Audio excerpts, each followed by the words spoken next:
Cyegamiye kuri Kiliziya Gatolika agashami ka Gishanda ukurikiranwe ibyaha birimo kunyereza umutungo.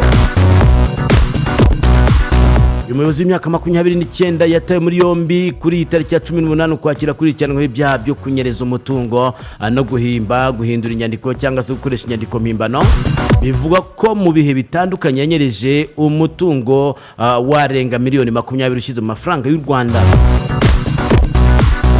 Ishami yayoboraga riherereye mu karere ka Kirehe mu murenge wa Kigina mu ntara y'Iburasirazuba. Rero Republika bitangaza ko Nsabimana afungiye kuri station yayo ya Kirehe mu gihe dosiye ye iri gutunganwa ngo yohererezwe ubushinjacyaha.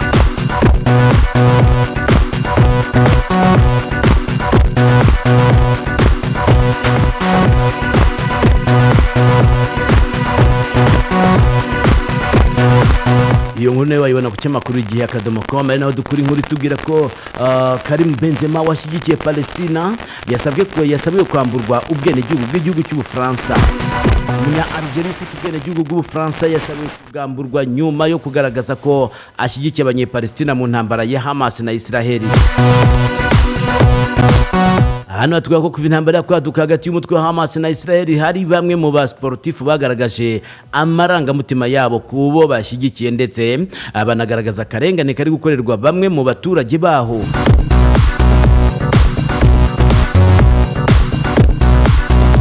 Karim Benzema wifashisha urubuga nkoranyambaga rwahoze rwitwa Twitter rwo X agaragaza ugushyigikira uruhande rw'abanyepalestina. Aruhande rw'abanyepalestina nyine bari mu ntambara ndetse no kwihanganisha abaturage bayo bari kuyigwamo.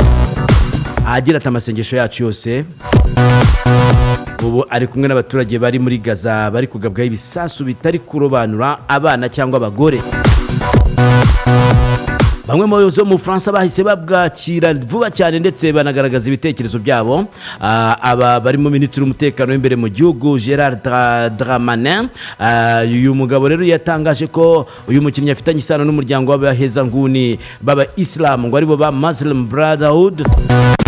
Ibi ni byo Senateri Valérie Boyer yagendeyeho atanga ubutumwa bwe ku rubuga rwa X agira ati nibi byavuzwe na Minisitiri ari byo rero Benzema agomba kwamburwa ubwenegihugu ndetse n'imidari yose yatwaranye n'ikipe y'igihugu y'Ubufaransa. Ariko byase binyomozwa n'umunyamategeko w'uyu mukinnyi waganiriye n'icyamakuru Le Parisien ayemeza ko ibiri kuvuga byose ari ibinyoma. Benzema yamaze gusezera mu ikipe y'igihugu y'Ubufaransa. Intambara hagati ya Hamas ndetse na Israel ikaba yarubuye ku itariki ya 7 kwakira ejo bundi nyuma y'uko umutwe wa Hamas ugabye igitero gikomeye cyane kandi gitunguranye kica abaturage muri Israel, abasirikari kabatwara bugwate ndetse n'abandi bantu batandukanye. Ibintu byarakaje cyane Israel nayo itangiza ibindi bitero simusiga mu mujyi wa Gaza.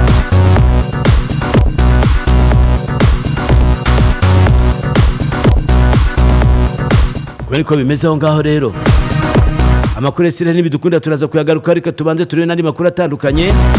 Tugiye guca makuru Rwanda kadomurawa baratuga ngo ko kubera gutinya gupfa pasiteri yavuze ko atajya ashaka kumenya Imana. Yitwa n'umukozi w'Imana witwa James Nganga utuye muri Kenya yavuze ko impamvu atajya ashaka kumenya Imana harimo nuko atinya ko yahita apfa bitunguranye. Umukozi w'Imana rero James yavuze ko zimwe mu mpamvu zituma adashaka kumenya Imana harimo nuko yapfa bitunguranye. Ibi ni bikubiye muri video imwe yafashwe ubwo yarimo yigisha mu materaniro mu minsi mike ishize. Pastor James usibye kuba yaratunguye abantu ababwira ko atajya ashaka kwinjira cyane mu bintu by'Imana, aherutse kubwira abayoboke be ko umuntu ufite impamyabumenyi yatemerewe gusengera mu itorero rye. Ufite amadiplome ntabwo itorero ryanjye warizamo. Zimwe mu mpamvu zatumye yamagana abantu bize kuza gusengera iwe nuko ngo abantu bize aribo batumye isi ijya mu kaga karimo no kwemerera abantu bahuje ibitsina kugira uburenganzira.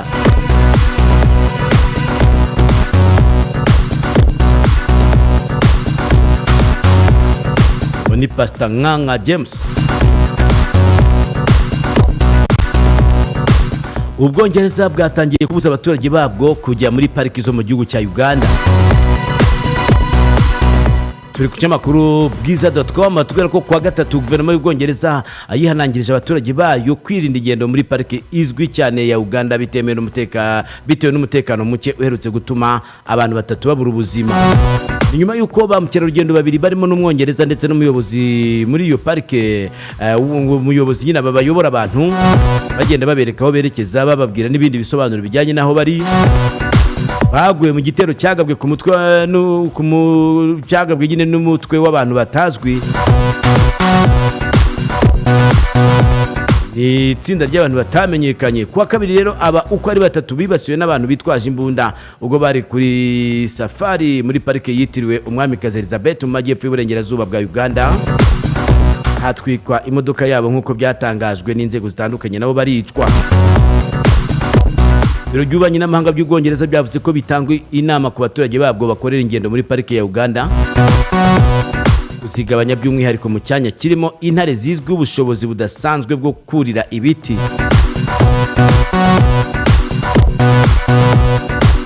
Polisi ya Uganda yashinje inyeshyamba za IDF zigometse ku butegetsi bwa Uganda zibarizwa muri Republika ya Demokarasi ya Kongo ko arizo zahitanye ba mukerarugendo. Ubusanzwe pariki yitiriwe Umwamikazi Elizabeth ikaba isangiye umupaka na Kongo, ibarizwa muri Kongo nyine, ikaba ibarizwamo na pariki izwi cyane ya Virunga National cyangwa se pariki ya Virunga nyine, akaba bivuga ko iyi pariki ari indiri ya ADF.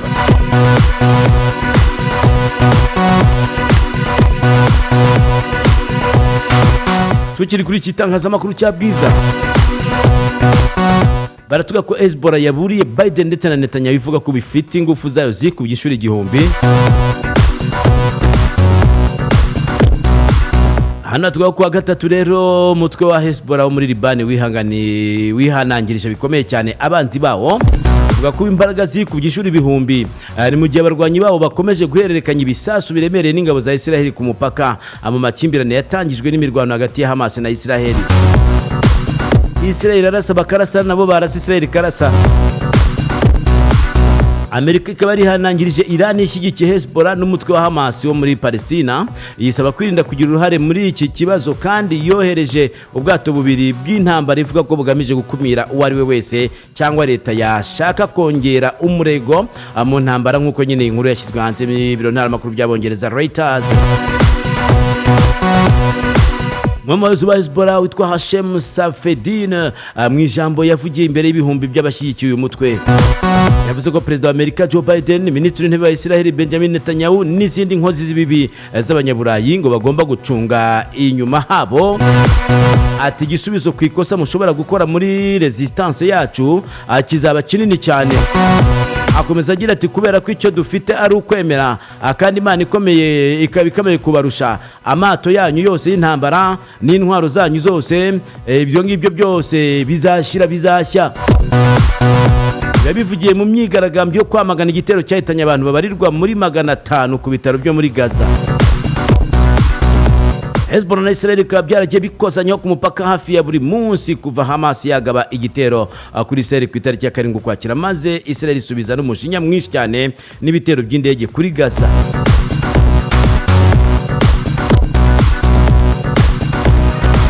Hezbollah yavuze ko kuwa gatatu abarwanyi bayo babiri biciwe mu majyepfo ya Libani, naho wa gatatu akaba amerewe nabi. Inavuga ko amaraso yose y'umu Hezbollah n'igitonyanga icyo ari cyo cyose kigomba guhorerwa. Tukiri kuri intambara ya Hamas ndetse na Israel, Israel yivuganye undi mukomanda wa Hamas ndetse n'umuryango we. Igisirikare cya Israel kuwa kane rero kivuganye Jihad Hussein, wari umwe mu bayobozi bakuru b'umutwe wa Hamas n'umuryango we, nyuma yo kugaba igitero ku rugo rwe. Umugabo yiciwe mu gace ka Sheikh Radwan agarereye mu mujyi wa Gaza, nk'uko ibiro ntaramakuru byegamiye ku mutwe wa Hamas wabitangaje.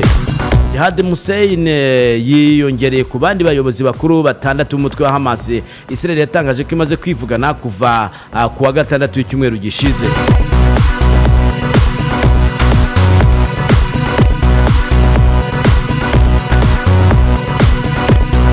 Tugiye ku cyamakuru Museke, baratubwira ko General Ngwema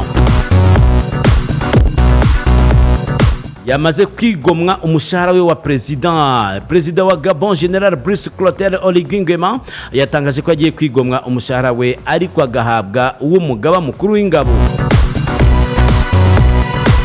Yabaye perezida nyuma yaho muri Kanama ahiritse ubutegetsi bwa Ali Bongo mu ijoro ryo kuri uyu wa gatatu. Rero ejo bundi uvugira ubutegetsi bw'inzibacyuho Colonel Irorich Manfumbi yatangaje ko General Nguema yafashe icyo cyemezo kubera ko mu gihugu imibereho iri mu kaga kandi ngo abaturage bakaba bamutezeho byinshi.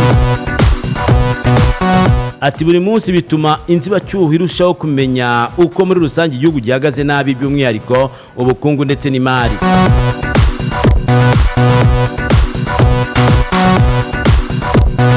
Ubutegetsi bwa General Nguema buvuga ko ari ingaruka zakozwe n'umunyabyaha ariwe Ali Bongo kuba ngo ubukungu bugenda burindimuka. Usibye kwigomwa umushahara nka perezida, General Nguema yafashe icyemezo cyo kugabanya agahimbaza mushyika ahabwaga abadepite no gukuraho inkunga yose ya politike, bityo bigafasha kuzahura ubukungu bw'igihugu.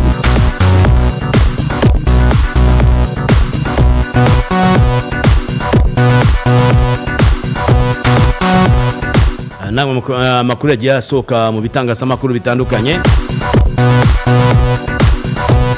Hanyuma tugiye gucema ku Rwanda Tribune kiratubwira ko inkuru igezweho ari uko ingabo z'umuryango wa Afurika y'Iburasirazuba zongeye kugabwaho ibitero bikomeye, batanu bakahasiga ubuzima. Baratuga ko ingabo z'umuryango wa Afurika y'Iburasirazuba zikomoka mu gihugu cya Uganda zongeye kugabwaho ibitero n'ihuriro ry'imitwe y'inyeshyamba ry'iyise Wazalendo, aho bavuga nyine ko ngo aribo bagabye igitero kuri izi ngabo zikomoka mu gihugu cya Uganda. Imirwano ikaba yarasize batanu muri izi nyeshyamba bahasize ubuzima, abandi barakomereka. Ibitero kandi ngo byakomerekemo babiri mu ngabo za Uganda ziri mu butumwa hariya mu Burasirazuba bwa Repubulika ya Demokarasi ya Kongo. Ni ibitero byagabwe n'inyeshyamba za CMC Nyatura mu gace ka Cengerero, mu gihe bari barutse kugabwa ibindi bitero ubwo bari bageze ahitwa mu Rukoro, ngo nabwo ngo hagakomereka abasirikare ba Uganda babiri mu bari mu modoka zari mu rugendo ziva Kiwanja zerekeza Bunagana.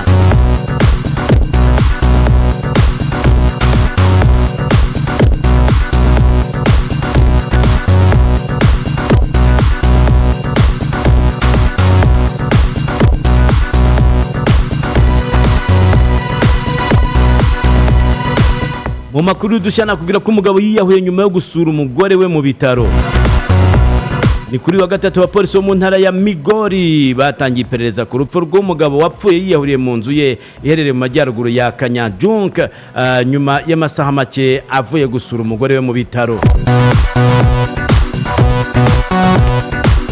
Nkuko bitangazwa n'umuyobozi w'akarere David Onyango, uyu mugabo uri mu myaka 60 basanze yapfiriye mu nzu y'umugore we muto uri mu bitaro bya Rongo Sabakunzi. Onyango yavuze ko abagize umuryango wa nyakwigendera bagize amakenga nyuma yo gutamubona mu gitondo kare nkuko abisanzwe, gusa ngo baje kuvumbura umurambo we mu masaha akurikiyeho. Umuyobozi w'akarere yavuze ko umuryango we wagaragaje ko uyu mugabo yasaga n'uwahungabanye kuva avuye mu bitaro gusura umugore we. Onyango akaba arahamagariye abaturage gushaka ubundi buryo bwo gukemura ibibazo byabo bitagombereye ko biyahura.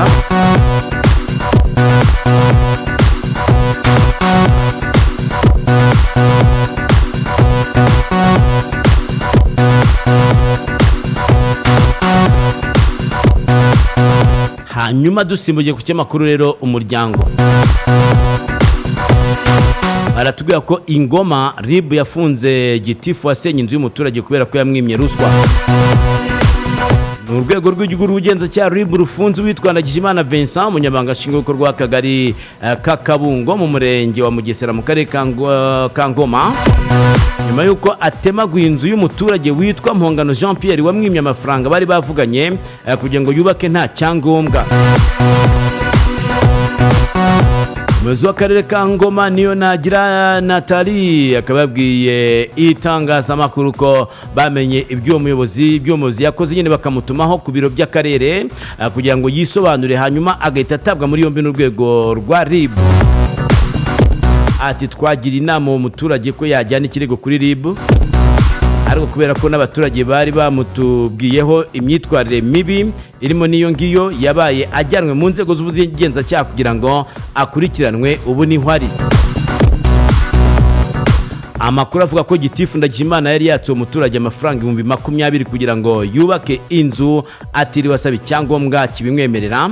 Hanyuma umuturage zamura iyo nzu y'ibiti amaze kuyisakara, ahasigaye gusa kuyihoma. Uwo muyobozi nibwo yaje mu buryo butunguranye atemagura amabati yari ku gisenge ndetse na bimwe mu biti. Amakuru atangiye gukwirakwira hirya no hino. Gutabwa muri yombi k'uyu muyobozi w'akagari kubaye mu gihe nta cyumweru kirashira hatawe muri yombi Mutembe Tom wari umunyamabanga nshingwabikorwa w'akarere ka Ngoma na Mutabazi Celestin wari ukuriye ishami ry'ibikorwa remezo n'ubutaka. Aba bombi bakaba barafatiwe mu cyuho bakira ruswa ingana na miliyoni 5 kugira ngo batange icyangombwa cyo kubaka mu buryo bunyuranije n'amategeko.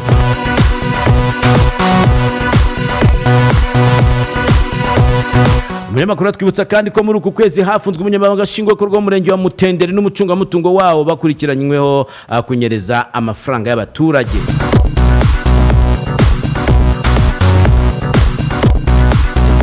Tukiri kuri iki kinyamakuru ndetse inkuru musomano ku kinyamakuru intyoza.com baratubwira ko Kamonyi umukecuru yishwe nabo bikekwa ko baje kumwambura ayo yaraherutse kugurisha ikimasa.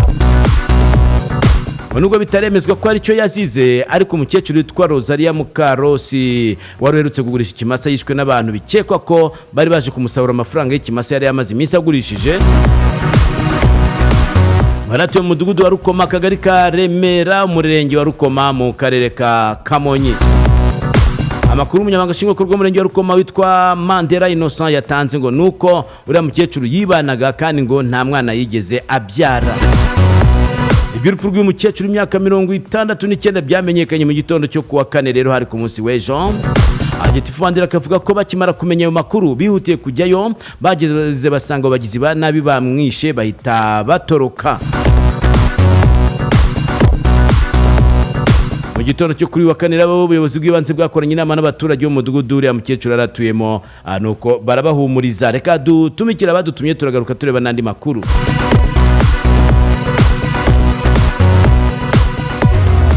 Niryo juru riduhuza, menya amakuru ikipe yawe ukunda muri Rwanda Primus National League, abastari bawe baba abakinnyi ndetse n'abahanzi mu kiganiro Primus Battle kuri TV1 buri wa kane guhera saa 12 za nimugoroba kugeza saa 1:30, kikagarukamo kuwa gatandatu saa 12 kugeza saa 1:30 z'umugoroba, hamwe na Nepo Dushime mu bicu ndetse na Jariki imfura yacu n'umubatenda wa hatari. Tumwe mu rugero bro, simfu busa nawe magitatu cyanjye nta bintu byinshi gesha man kira are ubwo rawa wayagaye watogose wavugavuze kubera gitatu gusa. Ubwo se gitatu ndakigura kimaze iki muri iyi minsi ngo iki, ariko uguze uko nakibariye ukwezi kose we mwagiye mureka ngo ukwezi kose ubwo barute imibare niyi amafaranga 3,000 gusa. Airtel guha iminota na SMS utamara ku mirongo yose hamwe na gigabyte 30 za internet ya 4G ukwezi kose. Uzi ko harimo giga imwe ku munsi? None si cyo udashona niki gitatu cyanjye nyibonanga. Kanda akanyenyeri 255 urwego witiremo bando y'umunsi cyangwa y'ukwezi ya ubuntu 4G. Airtel, a reason to imagine. Radio 1 Press Review.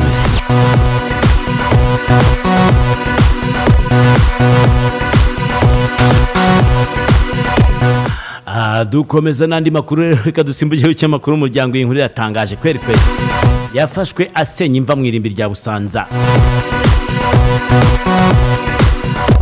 Ni inkuru mbona ku cy'amakuru umuryango batubwira ko kuri poste ya RIB y'umurenge wa Kanombe mu karere ka Kicukiro afungiye umugabo witwa Jean d'Amour Akorimana nyuma yo kugubwa gitumo acukura imva ngo akuremo ibyuma byitwa fera beton.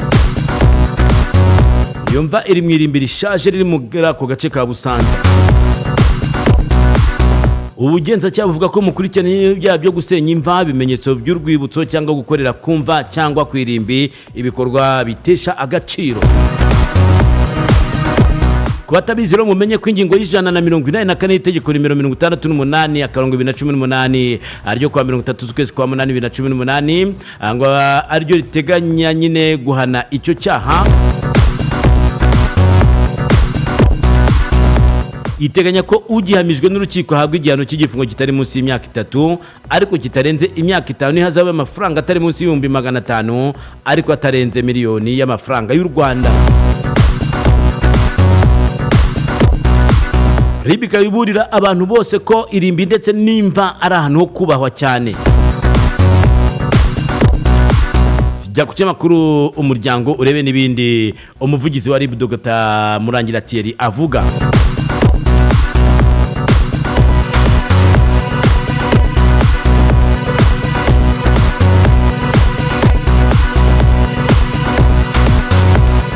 Reka dusimbukire gato ipari mu gihugu cy'Ubufaransa.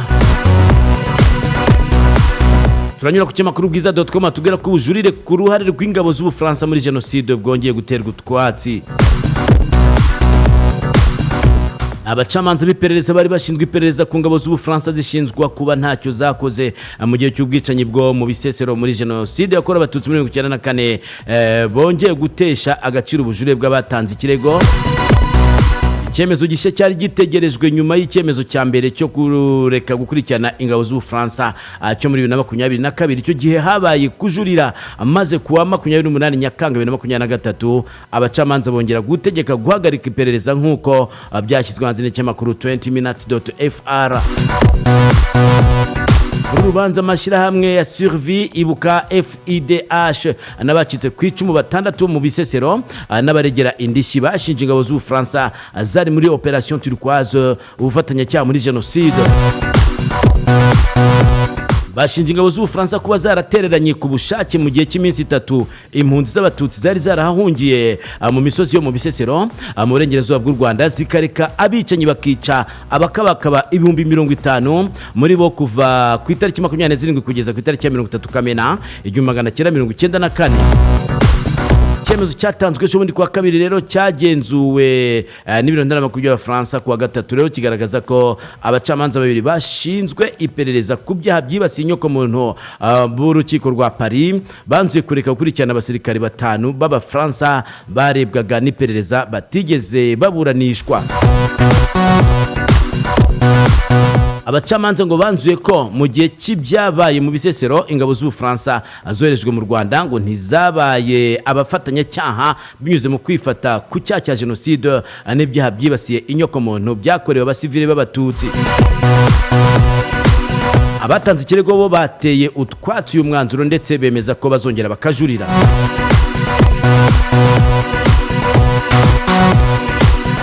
Reka tube duhini hanga bijyanye n'ibinyamakuru rero. Shimiro twayibanyemo wese icyumweru cyose nkubwira kandi